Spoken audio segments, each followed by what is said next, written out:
Musique, Frédéric Huttman.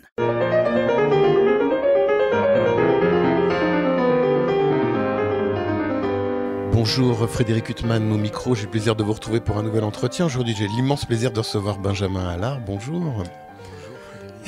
Je vous avais reçu il y a quelques années pour un des premiers volumes de cette intégrale pour clavier de Jean-Sébastien Bach que vous aviez entreprise pour Harmonia Mundi. Et puis on parlait comme ça de ces intégrales à venir. Là on en est au 9e volume.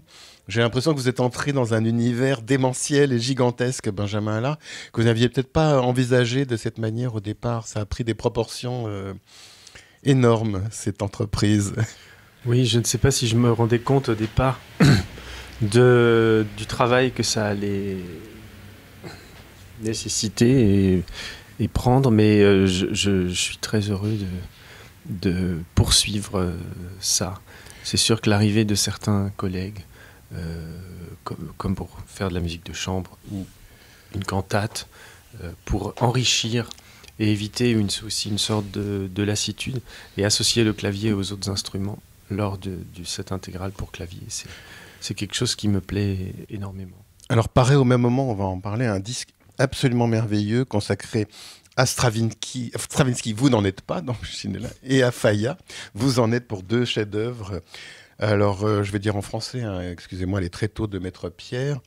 Et puis son concerto pour clavecin, deux œuvres qui avaient été, alors je ne sais plus si c'était commanditées ou liées à Wanda Landowska. Elles avaient été, disons, suscitées par la rencontre de Landowska et Falla qui avait eu lieu à Grenade dans les années 20. Landowska s'était rendue à Grenade pour... avec son clavecin, parce qu'elle voyageait toujours avec son clavecin, et elle avait donné un concert à l'Alhambra, elle avait rencontré Falla, et à ce moment-là, Falla avait été charmé par le clavecin, et il a été question de composer un concerto qui est pour 5 instruments, donc c'est une sorte de concert de chambre, on ne peut pas appeler ça vraiment un concerto avec orchestre, et lors de leur rencontre, l'œuvre a mis beaucoup de temps à éclore. Il y a eu pas mal d'attentes du côté de Landowska qui était très inquiète et qui, jusqu'à une semaine avant la création à Barcelone, en octobre 26, n'a pas eu la partition jusqu'à quelques heures avant enfin en tout cas la partition achevée. Donc ça s'est finalement assez bien terminé, mais voilà, tout ça c'était il y a un siècle. Benjamin Allard, en fait, vous, quand vous avez débuté ces instruments à clavier, le clavecin, l'orgue, puis aussi le clavicorde, pour vous, les grands maîtres, c'était Gustav Leonhardt ou d'autres. Là, on remonte encore en arrière. Que représentait l'image de Wanda Landowska pour vous ? Quand j'étais, disons, la première fois que j'ai entendu Landowska, je pense que j'avais pas forcément tous les éléments pour la comprendre. Je pense que le son de Landowska à l'enregistrement, puisque j'ai évidemment pas pu l'entendre en vrai, peut sembler assez ingrat de par la qualité et les oreilles que nous avons aujourd'hui. Il est assez difficile de s'imaginer ce qu'est le son d'un Pleyel gravé de manière analogique sur un disque vinyle. Donc j'étais un tout petit peu, disons que j'étais plus proche de ce qui me correspondait mieux à l'époque, c'est-à-dire la culture des instruments anciens de Gustav Leonhardt. Mais en m'intéressant au personnage et en lisant notamment tout ce qu'elle a écrit, comme son livre Musique ancienne, je me suis dit qu'elle avait été vraiment très très importante et une très grande musicienne. Et je suis vraiment très touché maintenant par ce personnage. Et la découverte en direct, en réalité, du clavecin Pleyel m'a beaucoup apporté. Car quand Oui, j'étais excusez-moi de vous jeune- interrompre, parce que vous en parlez dans le Oui, test qui accompagne ce disque de ce clavecin Pleyel. Vous avez fait des recherches justement pour oui, trouver l'instrument qui vous convenait le mieux pour cette cet musique. instrument créé pour Landowska, à la demande de Landowska, par la maison Pleyel à Paris, est un clavecin avec un jeu grave de 16 pieds. Et c'est cet instrument qui a servi à la création du concerto de Falla et du concerto de Poulenc après. Et c'est ces instruments qu'elle utilisait pour jouer à travers le monde, avec lequel elle voyageait tout le temps, avec un technicien qui était attribué. Cet instrument, malheureusement, quand j'étais jeune, il n'y avait pas de Pleyel en état de jeu, ou en tout cas, j'en avais jamais eu l'occasion d'en voir. Et quand il a été question de cet enregistrement de Manuel de Falla, je me suis mis à la recherche d'un Pleyel, et il y en a relativement peu, en tout cas en France et à l'étranger, et ceux qu'on peut trouver sont très très rarement en bon état de jeu. J'ai eu la chance d'être accueilli à Grenade à la fondation Manuel de Falla, qui possède un clavecin Pleyel qui appartenait à Rafael Puyana, qui était le dernier élève de Wanda Landowska. Et cet instrument, grâce à ce legs de Puyana, est vraiment très très bien entretenu. La personne qui l'accorde régulièrement, qui le joue régulièrement, tient directement de Puyana, qui a fait son legs dans les années 90, la façon de tailler les becs de cuir qui permettent au clavecin de sonner. Et c'est un clavecin qui a vraiment qui vit pratiquement de façon hebdomadaire ou tous les jours, qui est accordé régulièrement. Et donc en découvrant cet instrument qui était très bien traité et que j'ai trouvé très beau, eh bien je me suis rendu compte que les clavecins Pleyel n'étaient pas seulement des vieilles choses reléguées dans des greniers. Et ça, c'était pour moi vraiment une découverte. Et là, j'ai pu un peu plus entrer dans le monde de Landowska et comprendre la manière dont elle a voulu faire construire un instrument pour elle, pour s'exprimer, en lien aussi avec des instruments anciens qu'elle avait vus, notamment ce clavecin de Haas, que j'ai enregistré pour le volume 9 de Bach, qui est un clavecin unique à 3 claviers, qui est un clavecin absolument extraordinaire. Tout un mythe circule autour de ce clavecin, comme quoi il aurait été offert et commandé sur les conseils de Scarlatti à Haas, qui était un grand facteur de clavecin à Hambourg en 1740, offert à la reine d'Espagne. Et cet instrument a été vu juste après la Première Guerre par Landowska, à Paris, chez un marchand de musique. Et elle aurait aimé l'acquérir. Simplement, elle est partie en tournée aux États-Unis, et quand elle est rentrée, le clavecin avait été vendu. Non pas nécessairement comme instrument de musique, mais il avait été acheté par un monsieur Rothschild pour une de ses conquêtes. Et donc, Landowska était très déçu de ne pas pouvoir acquérir ce clavecin. Et je pense que l'idée du jeu grave de 16 pieds et de tous ces jeux qui viennent de l'influence du clavecin allemand ont été demandés par Landowska parce qu'elle avait vu ce clavecin de Haas. Donc il y a un lien, il n'y a pas de réel lien entre Falla et Bach, mais au sujet de la facture et de la façon du choix des instruments et de comment choisir et jouer et quels sons utiliser quand on joue du clavecin, il y a vraiment un lien, en tout cas néoclassique, là, parce que dans les années 20, Landowska jouait déjà Bach, bien entendu, mais ce qu'elle voulait, c'était aussi faire créer de la musique pour que l'instrument qu'elle avait fait construire soit connu, pas uniquement comme un instrument qui serve la musique ancienne, qui était déjà ancienne à l'époque, mais aussi la musique contemporaine. Oui, alors excusez cet aparté, Benjamin Allard, puisque vous parlez des instruments de Wanda Landowska, qui a été totalement spoliée aussi pendant l'occupation, c'est-à-dire qu'elle avait une collection extraordinaire qu'elle n'a pas retrouvée. D'instruments anciens absolument magnifiques. Dont un piano ayant appartenu à Chopin, je crois. Enfin... Oui, un orgue, plusieurs clavecins, tout ça est très bien documenté, tout ça a été dans sa maison de Saint-Leu-la-Forêt. où elle avait fait construire un temple de la musique ancienne, qui était un endroit où elle enseignait, où elle jouait. Et donc elle a fui, bien évidemment. Une partie de ces instruments sont tracés aujourd'hui.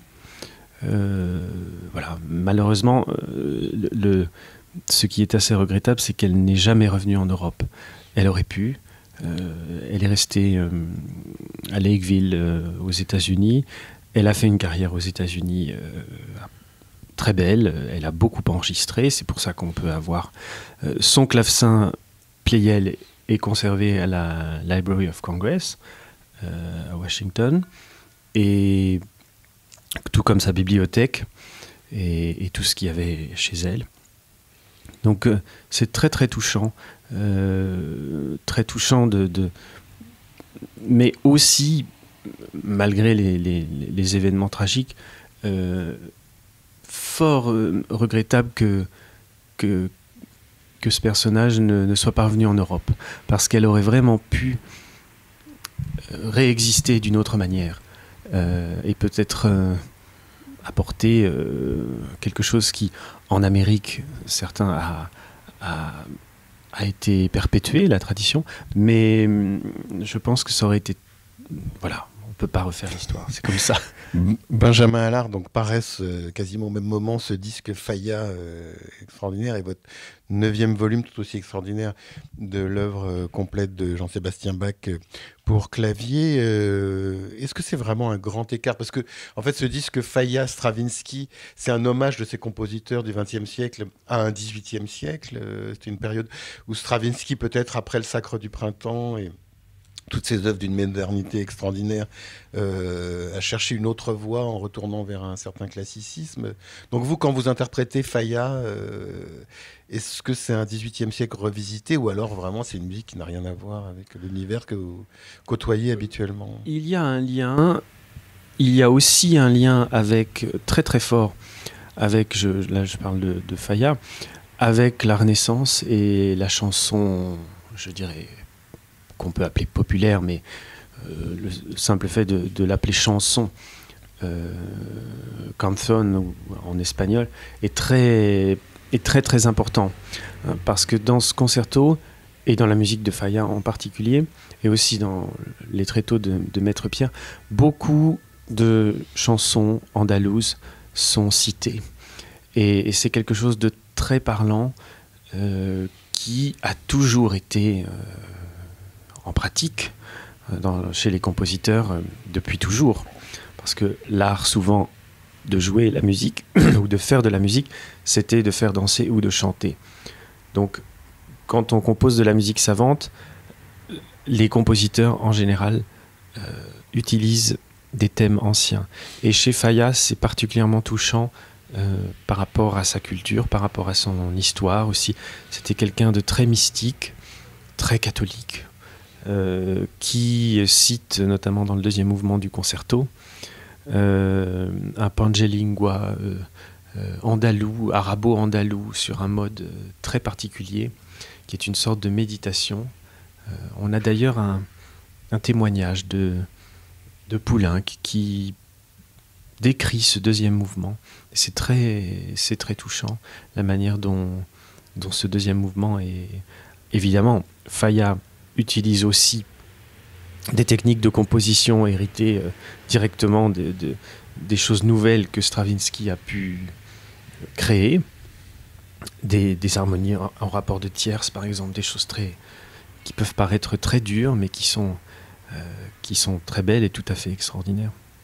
Oui, il y a dans cette musique de Faya toujours une âpreté, que ce soit la musique pour piano ou ces tréteaux de Maître Pierre, donc inspiré d'un épisode de Don Quichotte de Cervantes. C'est une musique, c'est pas l'Espagne des clichés. Pas du tout. La gitane. Non, l'Espagne peut avoir un côté très très très austère et très dur, malgré, oui, justement, une image. Le Portugal aussi. Enfin, toute la péninsule. Alors, on n'a pas parlé des musiciens auprès desquels vous jouez ces œuvres. Quand même, vous avez été bien, enfin nous aussi on est gâtés, mais bon, c'est un des meilleurs orchestres de chambre au monde, le Mahler Chamber Orchestra, dirigé par un très grand chef, Pablo Heras Casado. Vous êtes retrouvé quand même. Alors Pablo Heras Casado, il avait déjà enregistré un précédent disque, Faya, puis c'est un univers. Enfin, c'est un chef qui joue toutes les musiques, mais c'est quand même un univers dans lequel il a l'air de baigner aussi. Oui, c'est son univers parce qu'il est de Grenade, il est né à Grenade. Il a été guitariste, il a dirigé beaucoup de musique ancienne. Et faire ça avec lui, en tant que chef, et avec les solistes de Mahler Chamber, c'était vraiment une très grande joie. C'était complètement nouveau pour moi, mais comme tout ce qui est nouveau, c'est extrêmement excitant et ça permet de sortir aussi d'une certaine zone qu'on pourrait appeler... C'est pas de confort, mais c'est une zone qui est votre univers. Connu, oui.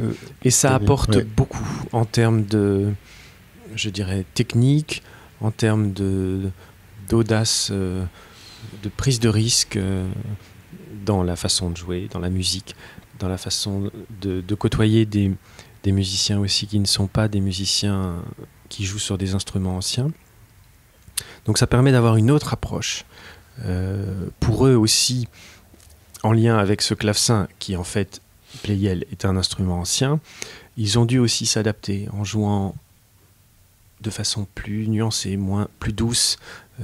Cet instrument de Pleyel n'est pas un instrument tonitruant. Contrairement à ce qu'on pourrait croire, c'est vraiment un instrument assez doux, avec beaucoup de richesse harmonique, mais pas fort. Oui, mais là, par exemple, au disque, c'est parfaitement équilibré, ce qu'on entend.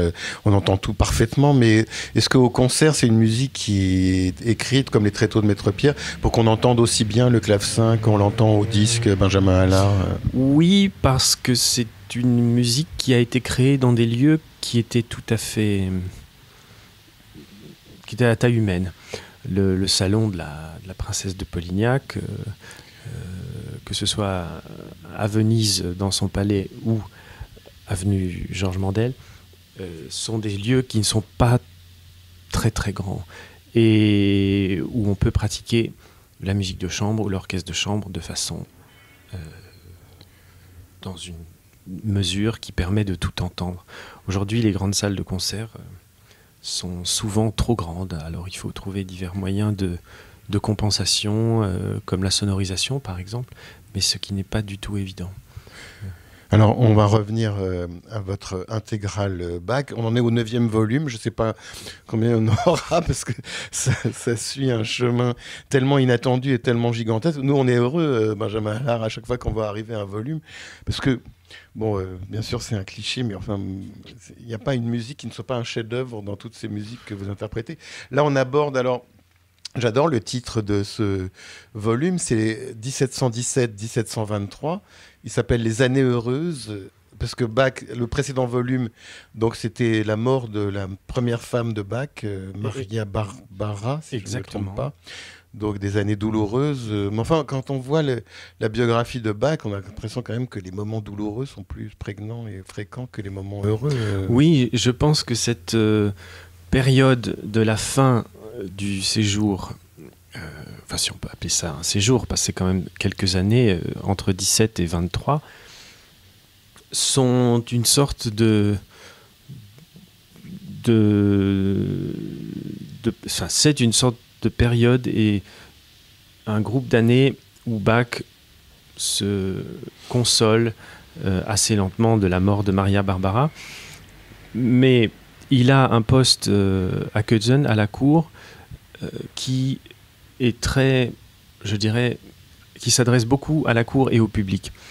Ça n'est pas seulement, il va jouer bien sûr à la chapelle royale, il va remplir un métier d'organiste, mais les compositions qu'on a surtout à cette époque-là et qui nous restent, c'est beaucoup de musique de chambre, beaucoup de concertos, beaucoup de musique influencée par l'Italie.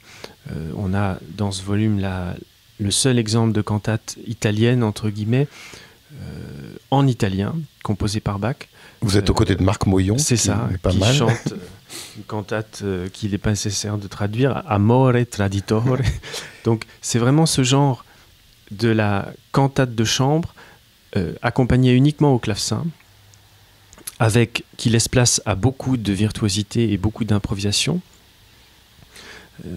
Et puis le concertant, c'est-à-dire le clavecin comme instrument concertant, comme dans les brandebourgeois que Bach compose pour obtenir un poste qu'il n'obtiendra pas finalement. Mais le cinquième a été composé, on pense bien avant, le manuscrit date de 21, mais il était important pour moi, autour de ce clavecin As à 3 claviers qui a des possibilités expressives et de registration assez uniques, de réunir des collègues aussi de façon entre guillemets historique, parce que l'endroit dans lequel il se trouve au musée de Provins n'est pas un endroit très grand, et souvent ces musiques de chambre, comme ces petits concertos, ces concertos à petite forme, je veux dire que il n'y a qu'un instrument par partie, là nous sommes 6 pour le concerto brandebourgeois, étaient disposés autour du clavecin, et donc ça permet une autre approche aussi à l'enregistrement. Ça peut paraître un peu inhabituel, mais souvent quand on enregistre, on cherche toujours à avoir beaucoup de résonance, à avoir une très belle acoustique, à essayer de travailler le son pour qu'il sonne comme dans une très belle salle de concert. Et là, on a vraiment joué le jeu du côté chambriste, ce qui pour l'ingénieur du son aussi était vraiment tout un autre travail à réaliser. Donc c'était triplement, et c'est ce que j'essaie de faire à chaque nouveau volume, c'est de créer un monde sonore différent pour aussi que le public se sente un peu pris par la main dans un monde particulier par rapport à chaque choix d'œuvre, par rapport à chaque volume. Donc je pense qu'il y aura pour l'instant 17 volumes. Mais... Oui, ça j'en suis pas du tout convaincu, Benjamin. Là. On va se retrouver dans quelques temps pour évoquer le volume 18 et le volume 19. Enfin, en attendant, ce volume, comme les autres, c'est un tel bonheur, parce que ce 5e concerto de brandebourgeois, excusez-moi d'insister, mais c'est une musique pour nous, auditeurs, qui est tellement euphorisante. Enfin, je pense que si on est dans un état dépressif ou dans un état douloureux, on met le 5e concerto brandebourgeois et on est transfiguré. Enfin. Oui, c'est très récemment, j'étais au Québec et j'ai joué ce concerto. Et un de mes amis, directeur artistique de clavecin en concert à Montréal, me disait après la première répétition, il me disait « c'est royal ». C'est-à-dire cette tonalité de ré majeur est très très à la fois royale, donne beaucoup de joie, une plénitude. C'est cet accord au début, c'est très beau. Oui, et puis il y a cette cadence démentielle pour votre instrument. Oui, on peut imaginer Bach qui déploie tout son art d'improvisateur. Il y a eu 2 versions de cette cadence, il y a une version plus courte, une version plus... Elle est vraiment difficile, c'est une cadence surtout qu'on se retrouve seul, comme dans toute cadence, mais elle est tellement longue que c'est une expérience assez curieuse à vivre que de se trouver seul, alors que les collègues partent un à un, et puis on se retrouve seul, et puis ensuite on reprend l'allegro, le rondo de l'allegro, pour terminer le premier mouvement. C'est une expérience assez prenante. Oui, et pour nous, euphorisante. Vous parliez tout à l'heure, Benjamin Allard, du disque Fayet, en disant que ça avait été une expérience. Et puis peut-être au niveau rythmique, parce qu'il y a tout ce travail sur le rythme, dans ce concerto notamment pour clavecin. Et quand on entend l'œuvre qui ouvre ce 9e volume, qui est la fantaisie chromatique et fugue en ré mineur, là aussi on est saisi par quand même... cette page, c'est pas listien, mais c'est quand même une vision aussi. On est gagné par cette euphorie de la virtuosité aussi. Il y a de la virtuosité, il y a aussi une sorte de... C'est pour ça que j'ai voulu ouvrir le volume par cette pièce, une sorte de douleur liée à la mort de Maria Barbara, et comme transition avec le volume précédent, qui était beaucoup plus intime et enregistré notamment au clavicorde, j'ai voulu commencer ce volume avec cette fantaisie chromatique qui effectivement est déjà très très romantique et exprime vraiment des choses très fortes et qui a une forme aussi très inhabituelle, cette forme de fantaisie qu'on pourrait qui est très très libre. C'est une grande pièce improvisée. Alors je vais vous poser une question, excusez-moi, je vais peut-être m'égarer, parce que vous dites dans le texte qui accompagne ce 9e volume que c'est le dernier volume où ce ne sont pas les cycles de Bach pour clavier, mais en même temps dans le précédent volume il y avait les suites françaises, là oui. Il y a des suites anglaises, et pour moi je pensais que c'était des cycles comme les partitas, mais je me trompe visiblement. Non, pas du tout, vous avez raison, simplement je précisais dans mon texte qu'il s'agissait de cycles, mais édités à compte d'auteur. Ah, moi, j'ai pas lu avec assez de précision. Non, à partir de 1731, donc quelques années après, en arrivant à Leipzig, il va publier une partita par an. Et au bout de 6 ans, donc 25 jusqu'à 31, il publiera à compte d'auteur les 6 partitas. Et ça, ce sera vraiment le premier opus de Bach qu'il a vraiment travaillé, retravaillé pour le publier. À l'époque, il était très coûteux de publier des œuvres, de graver, et très peu d'éditeurs, disons, faisaient confiance à des compositeurs pour faire ce travail. Donc soit il fallait trouver un mécène, soit il fallait le faire à compte d'auteur. Et ce qu'a fait Bach, il a lui-même financé la gravure de son œuvre, et c'est dans ce sens que il y aura bien sûr par la suite d'autres cycles qui n'ont pas forcément été gravés, mais la majorité, comme le 2e livre du clavier bien tempéré, n'a pas été gravé. Mais les partitas, par exemple, qui seront publiées après, enfin, qui seront publiées, feront entendre ces œuvres publiées en cycle. Benjamin Allard, vous aviez déjà fait paraître le premier volume du clavier bien tempéré dans un des précédents volumes de cette intégrale Bach, donc on attend depuis le 2e volume. Vous aviez justement choisi de ne pas le faire paraître dans la foulée du premier livre, ce 10e livre du clavier bien tempéré. Non, parce qu'il y a à peu près... il y a plus de 15 ans d'écart entre les deux. Donc je voulais respecter l'ordre chronologique du mieux possible. Et puis l'autre raison, c'est que je ne sais pas encore comment je vais l'enregistrer. Donc je ne sais pas quel instrument je vais utiliser, si ce sera ce clavecin, si ce sera du piano ancien peut-être, ou du clavicorde. N'en sais rien. Donc je n'ai pas encore enregistré. J'ai gravé un certain nombre de choses à l'avance déjà, comme les partitas, comme le concerto italien, l'ouverture à la française. Mais le reste, tout se fait en général au gré des rencontres avec des musées, avec des instruments qui se trouvent dans des lieux que je n'aurais pas forcément soupçonnés. Et les choses se font assez naturellement comme ça. C'est pour ça que beaucoup de surprises apparaissent, disons, au long de tout ce chemin. Et je remercie beaucoup à Harmonia Mundi de me laisser une grande liberté pour ça. Parce que je dis toujours que si j'avais dû enregistrer toutes ces œuvres en une fois, je l'aurais peut-être fait relativement rapidement.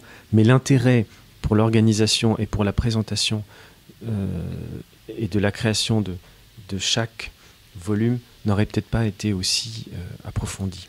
C'est pour ça que je trouve que c'est très important d'approfondir l'organisation de chaque volume. Oui, puis à chaque fois qu'on met un volume pour la première fois, ce qui est étonnant, c'est l'instrument que vous choisissez, Benjamin Allard. J'ai l'impression que vous avez recherché pendant un temps infini l'instrument qui était le plus en relation avec le répertoire. Parfois, oui, parfois ça se fait même au cours de l'enregistrement. C'est-à-dire que je choisis, le programme est établi, je commence à enregistrer et finalement j'ai une autre idée, donc j'ajoute d'autres choses. Parce que je découvre que sur cet instrument en particulier, une œuvre fonctionne bien. Donc ça se fait de façon assez spontanée, enfin réfléchie, spontanée, retravaillée. Oui. Donc ça veut dire qu'après que les 20 volumes auront été enregistrés, vous allez les réenregistrer sur d'autres instruments. Je ne sais plus qui m'a dit ça. C'est infini, Benjamin Allard. Peut-être, non. Ben, l'avantage de mener à bien ce projet assez rapidement, quand même, parce qu'un volume par an, avec plusieurs disques, c'est quand même beaucoup de travail, c'est justement de pouvoir avoir un recul plus tard. Oui, on ne sait pas ce que sera le disque dans quelques années, mais je pense que j'essaierai, je ferai tout pour mener à bien ce projet. Alors une question bateau, mais tant pis, c'est... Bach, à chaque fois on se dit, mais si je garde qu'un compositeur au monde, qui je vais garder Et puis, Bach s'impose souvent. Qu'est-ce qui fait que... En plus, quand on écoute ces 9 volumes, il y a une telle variété. C'est pas seulement que chaque œuvre soit géniale, c'est que... Il y a une telle différence entre les suites anglaises, les suites françaises, tout ce répertoire, le clavier bien tempéré. Mais à chaque fois, c'est frappé au coin du génie, mais c'est incompréhensible quand même. C'est assez... Enfin, excusez-moi, je tombe dans un cliché total, non. Mais il y a quelque chose que je ne comprends pas. Quand on écoute des œuvres de Beethoven, c'est génial aussi, ou Schubert, mais... Chez Bach, il y a aussi cette étendue, enfin gigantesque, dans tous les genres qu'il a abordés. Je pense que ce qui nous touche beaucoup chez Bach, enfin ce qui me touche beaucoup chez Bach, c'est le fait qu'on peut se l'approprier à toutes les époques. Et un peu à toutes les sauces, pour parler vulgairement. C'est une musique dans un style tonal qui nous parle. C'est pas une musique légère, c'est une musique très construite, et à chaque fois qu'on l'entend ou qu'on entend plusieurs fois la même pièce, on va toujours voir quelque chose de différent, enfin entendre plutôt. C'est comme dans un tableau ou dans une forme architecturale, dans une relecture de Proust, par exemple, enfin, ou d'autres auteurs qui nous permettent, dès qu'on a l'occasion de le réentendre, d'entendre d'autres choses. C'est valable chez les autres, mais chez Bach, c'est beaucoup plus marquant. Il y a vraiment quelque chose qui vient de... D'ailleurs, c'est son travail aussi qui fait que c'est quelqu'un qui travaillait beaucoup. Donc, il l'a dit lui-même d'ailleurs, c'est traduit en français, mais il a dit qu'il travaillera autant que moi, fera aussi bien que moi. Oui, c'est ce genre de phrase. C'est très gentil de les dire, mais bon, je passerai 100 000 vies à travailler, j'écrirai pas une seule note de la valeur d'une des œuvres de Bach, Benjamin Allard. Donc vous avez choisi dans ce volume 3 suites anglaises. Ce sont des œuvres qui sont plus difficiles techniquement, parce que les suites françaises sont abordables même pour un claviériste amateur, mais les suites anglaises... Est-ce qu'on sait pourquoi elles sont plus difficiles à aborder techniquement, ces suites anglaises, que les suites françaises? Est-ce que ça correspond chez Bach des volontés particulières? Elles sont plus développées, mais je dirais que pas nécessairement. Les suites françaises sont peut-être un peu plus faciles à aborder, mais je dirais que pour moi, elles ont un caractère très intime. Justement du côté français, qui se rapproche plus du portrait à la française, de la musique intime. Alors que les suites dites anglaises, elles ont quelque chose déjà de plus orchestral et de plus grandiose. Alors qu'on pense que pour certaines d'entre elles, elles ont été, pour la plupart même, peut-être composées avant. Retravaillées, bien sûr, mais